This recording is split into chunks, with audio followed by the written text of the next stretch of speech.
Өнөөдөр төсвийн байнгаараа 2026 оны төсвийн төслийг хэлэлцлээ.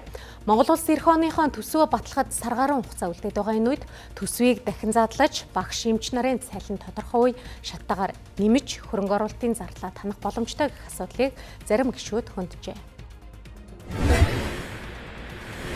Тэгээд энэ төсвийн бодлого дээр ер нь төлөвлөлттэй чи алдаа байна л гэдэг асуудал яриад байгаа. Нэгдүгээр надад инфляцтай холбоотой асуудал эргэжил 7% байна гэдэг чинь бас л худлаа яриад байгаа асуудал ч байна шүү дээ. Өнгөрсөн жил та бүхэн ч өөрсдөө оруулж ирэхдээ энэ жилийн инфляцийг 6-аас 7% байна гэсэн. Гэтэл өнөөдөр одоо Улаанбаатар хотод инфляц бодит яг инфляц 10% байгаа тань. Улсын хэмжээнд 9% байгаа тань. Ийм болно гэдэг чинь өнгөрсөн жил бид нар төсөв баталж яагаад хэлжсэн шүү дээ.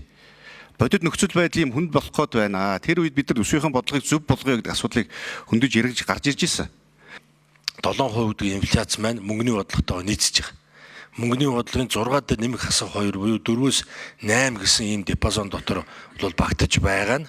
За дээрээс нь эдийн засгийн өсөлтийг мөн 5.7 дээр одоо ингэж дэмжиж мөн Монгол банктайгаа энийг уялдуулж орж ирж байгаа нь өөрөө мөнгөний бодлого төсвийн бодлогыг одоо нийцүүлж орж ирж байгаа бодлогын илэрлэл гэж харах хэрэгтэй.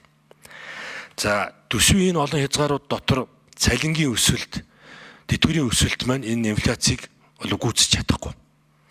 Инфляцийг бас хэд их гүйцээж эсвэл давуулж тавих нь өөрөө дахиад эдийн засгийг одоо эрэлт талаас нь одоо өдөөх юм өндөр эрсдэл байдаг. За тийм учраас одоо хуулиар өөрөг өгсөн бидний хамгийн одоо нэгдүгээр тарах ёстой тэтгэврэл бид одоо 6%-аар нэмж оруулж ирэх төсвийн орон зай энэ дотор байна гэсэн үг. За тийм учраас одоо цалин бол хөндөх ийм боломж орон зай бол байсангүй гэдгийг хэлье. Үндэсний баялагын сангийн тухай хуулийг хэрэгжүүлэхтэй